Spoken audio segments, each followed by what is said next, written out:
On July the 6th, 2022, around 4 a.m., a loud explosion rocked a remote corner of Elbert County, Georgia. Later that morning, the sun rose to reveal the shattered remains of America's most mysterious and controversial public monument, the Georgia Guidestones. From the moment they were unveiled in 1980, these 6 massive granite slabs covered in inscriptions became a magnet for criticism and conspiracy theories, with many detractors accusing the monument of promoting Satanism. As a result, the Georgia Guidestones became a target for numerous vandals, culminating in its bombing and demolition 42 years later.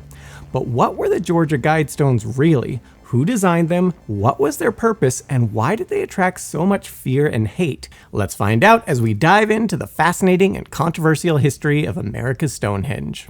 Big shout out to today's sponsor, Plod Notepin, the wearable AI note taker that saves your thoughts before your brain goes, wait, what were we talking about again? If you've ever found yourself in a meeting or lecture and found yourself suddenly very deeply invested in contemplating why the word kernel is pronounced kernel, only to hear your boss finish up with, now let's get on it everybody, and now left wondering what you're supposed to be getting on, that's where the Plod Notepin comes in. This tiny magnetic recorder clips to your shirt, notebook, or bag. You can even wear it as a wristband or lanyard if you're on the move. No app hunting, no did I press record or is the app still running when I navigate away or my screen turns off anxiety. And it doesn't stop with good audio. It transcribes. Clean, organized, and speaker labeled. It even understands your colleague's monologue about innovative verticals as well as supports 112 languages while it's at it.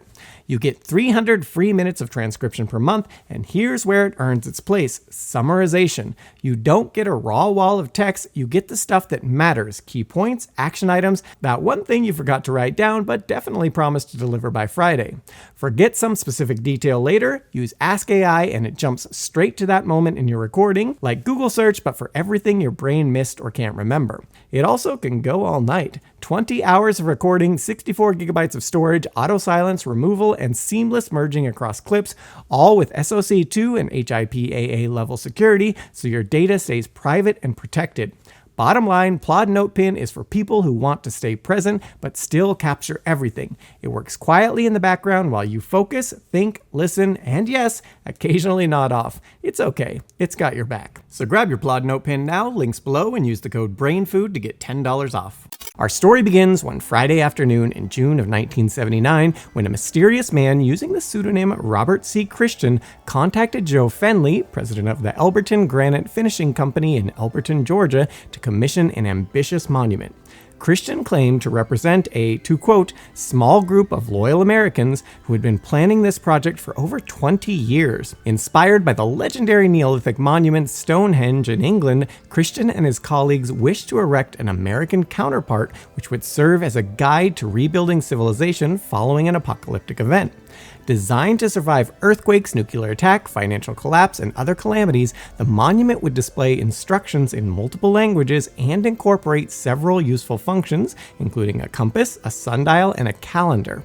To host the monument, Christian had purchased a 5-acre plot of cattle grazing pasture from farmer Wayne Mullenix for $5,000, allowing Mullenix to retain grazing rights on the plot. Located off Georgia State Route 77, 11 kilometers or 7 miles north of Elberton, Christian selected the site due to its rural location, mild climate, his ancestral ties to the area, and the region's abundant supply of granite. Indeed, Elbert County is known as the granite capital of Georgia, with the local quarrying industry employing more than 2,000 people. Furthermore, the chosen site also stood close to an area the local Cherokee Indians called Alyali Alohi, the center of the world.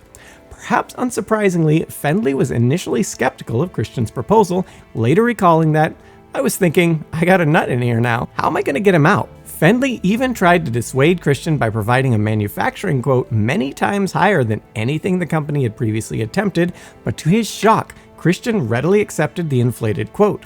At this point, Fenley recalled, I perked up my ear and started making notes because I realized this stranger was much smarter than I first thought and seemed very sincere about the project.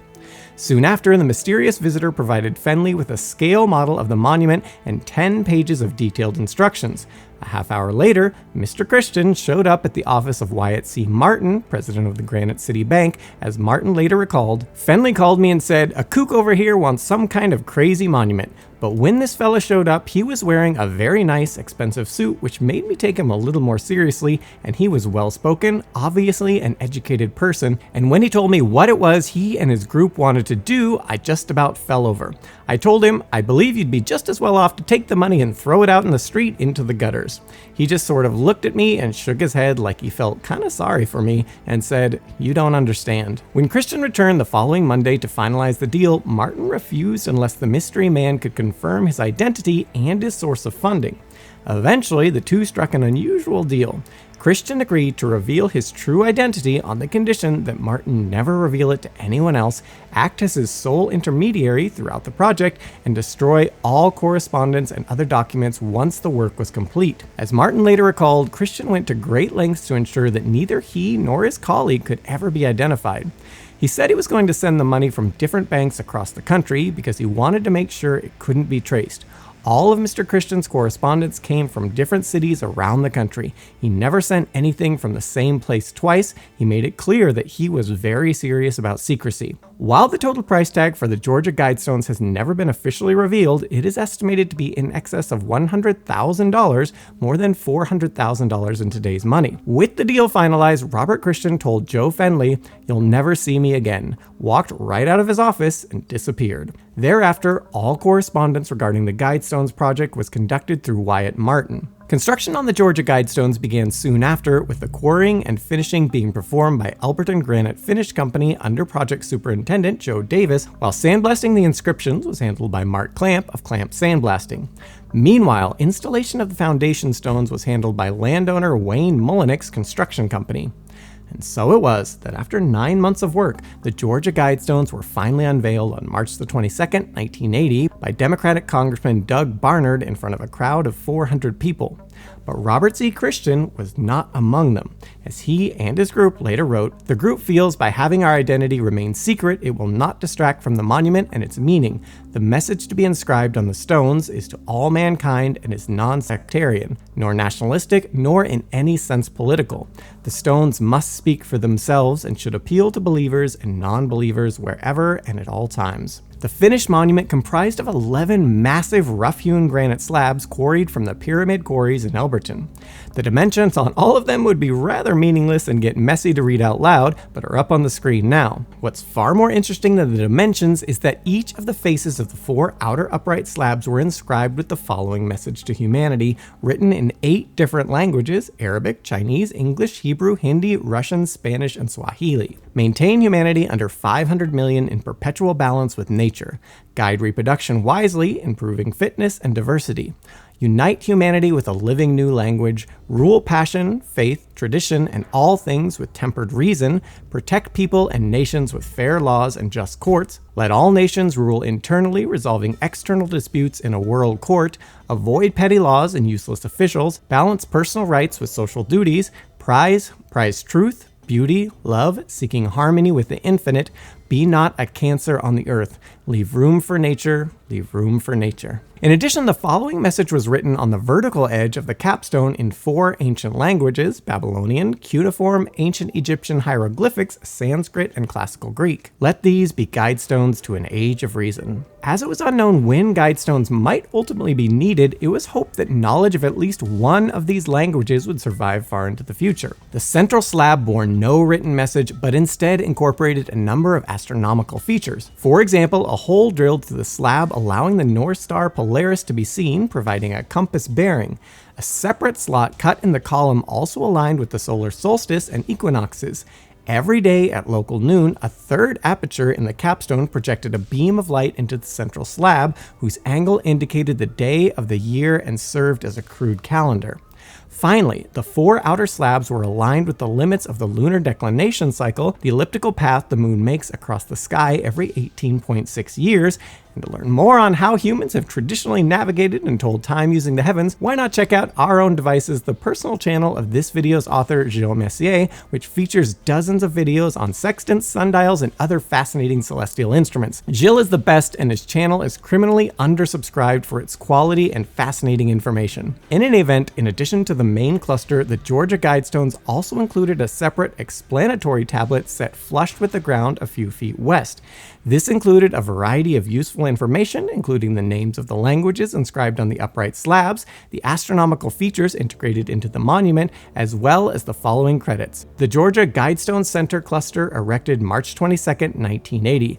Let these be guidestones to an age of reason. Author R.C. Christian, a pseudonym. Sponsors, a small group of Americans who seek the age of reason. Additional information available at Elberton Granite Museum and Exhibit College Avenue, Elberton, Georgia. Finally, the tablet indicated that a time capsule had been buried 1.83 meters or 6 feet beneath it.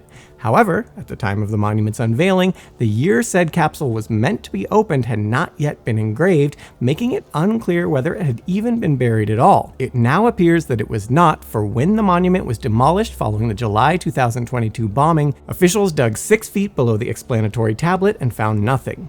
Noteworthy, the original plan called for an additional circle of stones to be constructed around the central cluster to make the monument even more like the original Stonehenge, but nothing ever came of this. But going back to the early days of the monument, though every effort was made to emphasize the benign and universal message of the Guidestones, Christian and his colleagues nonetheless anticipated that this message might be misinterpreted. They thus prepared a statement to be read aloud during the monument's unveiling. In order to avoid debate, we, the sponsors of the Georgia Guidestones, have a simple message for human beings, now and for the future. We believe our precepts are sound and they must stand on their own merits. 6 years later, Christian also published a book titled Common Sense Renewed, in which he wrote, "I am the originator of the Georgia Guidestones and the sole author of its inscriptions. I have had the assistance of a number of other American citizens in bringing the monument into being. We have no mysterious purposes or ulterior motives. We seek common sense pathways to a peaceful world without bias for particular creeds or philosophies." Later publications further expanded upon the group's philosophy and intentions, with one companion booklet explaining that Stonehenge and other vestige of human thought arouse our curiosity but carry no message for our guidance. To convey our ideas across time to other human beings, we want to erect a monument, a cluster of graven stones which will silently display our ideas when we have gone. We hope they will merit increasing acceptance and that through their silent persistence, they will hasten in a small degree the coming of age of reason. It is very probable that humanity now possesses the knowledge needed to establish an effective world government. In some way, that knowledge must be widely seated in the consciousness of mankind. Very soon, the hearts of our human family must be touched and warmed so we will welcome a global rule of reason. The group consciousness of our race is blind, perverse, and easily distracted by trivia when it should be focused on fundamentals. We are entering a critical era.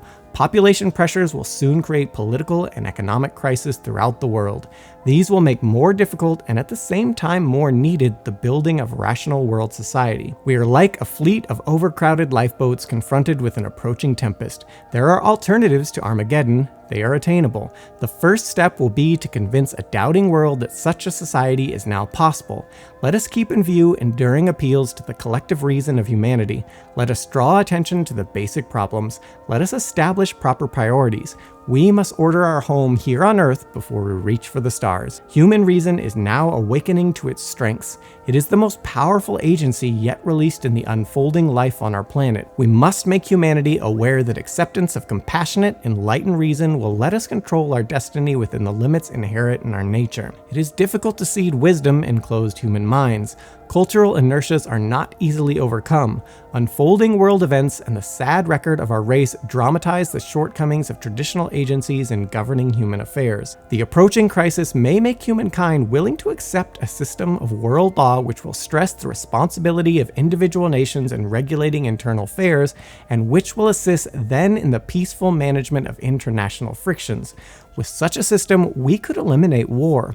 We could provide every person an opportunity to seek a life of purpose and fulfillment. As you might imagine, despite the intentions, the Georgia Guidestones immediately sparked fierce backlash, especially from conservative Christians. Many interpreted the monument as a cult or even satanic, with some referring to the 10 guidelines inscribed on the slabs as the 10 Commandments of the Antichrist. Conservative YouTuber, political commentator, and conspiracy theorist Mark Dice declared that Robert Christian and his colleagues were a Luciferian secret society, and that the elite are planning to develop successful life extension technology in the next few decades that will nearly stop the aging process, and they fear that with the current population of Earth so high, the masses will be using resources that the elite want for themselves. The Guidestones are the New World Order's 10 Commandments. They're also a way for the elite to get a laugh at the expense of the uniformed masses, as their agenda stands clear as day and the zombies don't even notice it.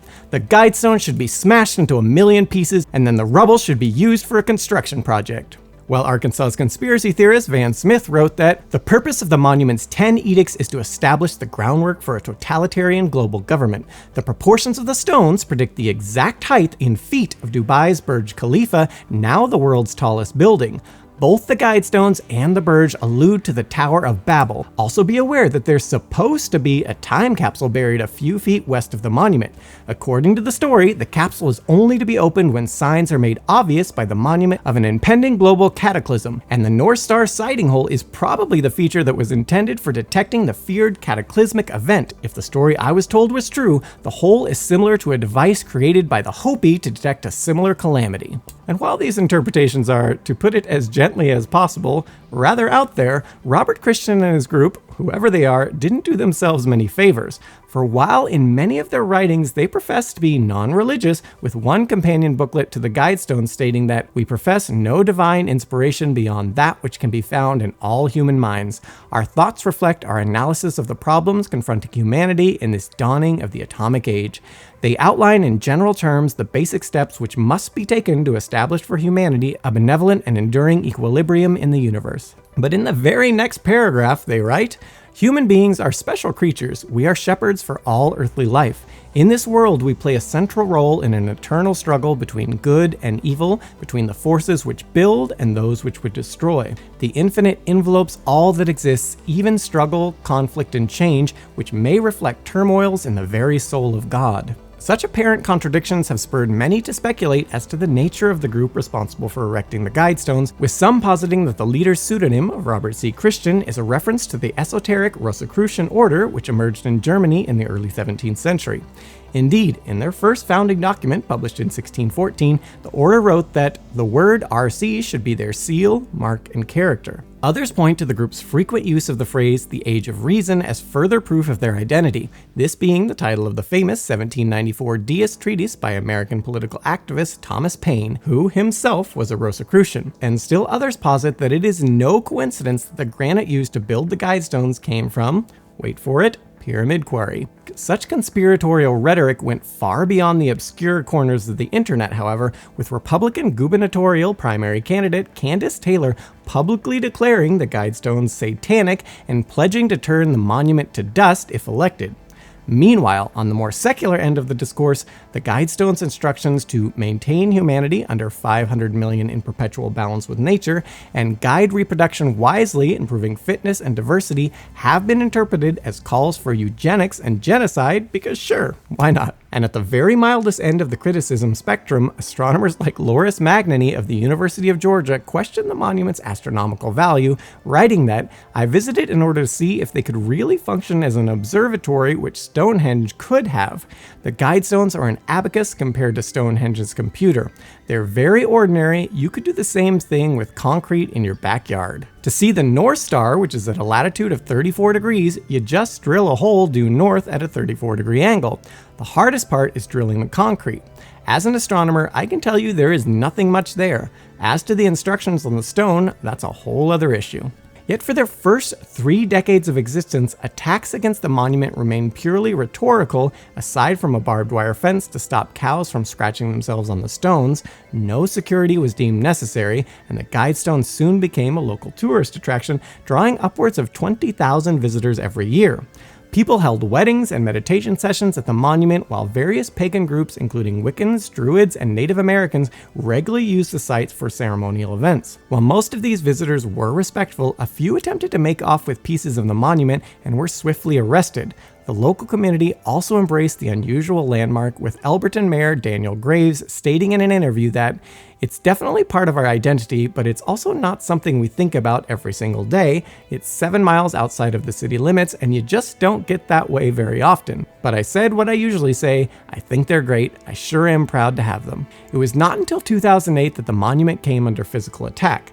That year, and on several occasions thereafter, vandals splattered polyurethane on the stones and spray painted various slogans, including "Death to the New World Order," "Jesus will beat you, Satanists," "No one world government," "I banish all darkness," and "I am Isis, goddess of love." Following these incidents, security cameras were installed on the site.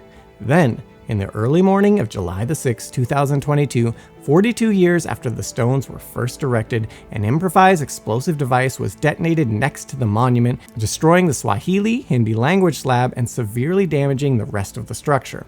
Some, like gubernatorial candidate Candace Taylor, cheered the news as allegedly God's retribution, tweeting that God is God all by himself. He can do anything he wants to do. That includes striking down satanic guidestones. Until I see a video that shows me anything but what looked like lightning or the hand of God moving on a situation, I am going to believe it was God. If it was vandalism, then there's cameras everywhere. Of course, when the camera footage later emerged showing the bomber driving up to the monument and planting the explosives, Taylor quickly changed her stance, stating, "Those people should be brought to justice. I don't support demolishing the structure outside of our legal system." And despite her vehement anti-guidestone rhetoric about destroying the monument, Taylor denied any involvement with the bombing.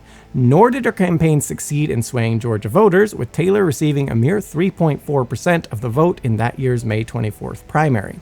Many others, however, were dismayed at this wanton act of vandalism, with Elberton Mayor Daniel Graves stating in an interview that our quirky little roadside oddities stopped being our innocent, joyful tourist attraction that highlighted our industry and spoke so well of our community, and turned it into something dark and sinister. And what was dark and sinister was not written on those stones. Those are just goofy ramblings of some crazy person. The dark and sinister thing is when you put actual explosives to a physical object without regard for the safety of those around, without regard for the will of the community.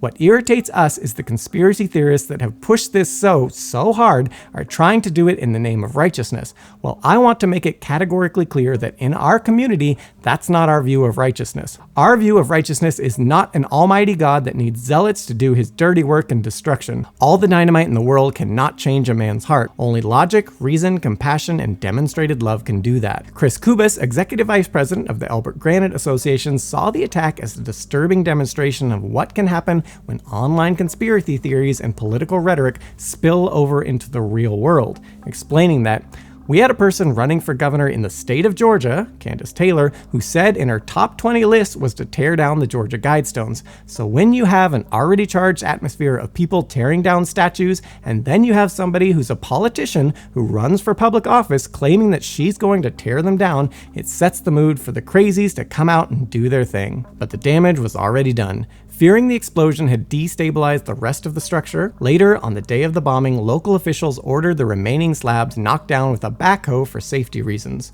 Soon after, the Elbert County Sheriff's Office, together with the Georgia Bureau of Investigations, or GBI, launched an investigation into the bombing. Yet despite footage showing the suspect arriving at and leaving the scene in a silver sedan, all leads quickly dried up and the case remains unsolved to this day. Meanwhile, local politicians and business people debated restoring the monument to its original state, with Chris Kubas stating that the city is probably the one most likely to be interested in having them built back because it is a huge tourist draw for Elberton. It got a lot of tourism, and all of a sudden that has dried up. It's gone. However, it was not to be. With no funds forthcoming from Robert C. Christian, his colleagues, or anyone else, in August of 2022, the Elbert County Board of Commissioners voted to donate the remains of the Georgia Guidestones to the Elberton Granite Association and the land on which they stood to its original owner, Wayne Mullenix. And while many have expressed hope that the Georgia Guidestones would one day stand again, 3 years on from their explosive end, this looks increasingly unlikely. As for the elusive and enigmatic Robert C. Christian who started this whole saga, the truth of his identity and that of a small group of loyal Americans he represented will likely go to the grave with his closest confidant, Baker Wyatt Martin. People ask, isn't it hard being the only one left alive who knows who he really was? They could put a gun to my head and kill me. I will never reveal his real name. In my age and my profession, you stuck by a promise of confidentiality. Last year, I went with a few friends over to an old bridge on Lake Oconee, and we dumped all correspondence associated with the Guidestones into a metal barrel and burned them. Then we poured the ashes into the lake. It'll never be known, and that's what he wanted. He always said, if you want to keep people interested, you can let them know only so much. Whoever he was, though, one can't help but wonder how feasible his grandiose vision was. For if the Georgia Guidestones were so divisive for a society that shares the same culture and language, what chance did they have of uniting a post-apocalyptic humanity in the distant future?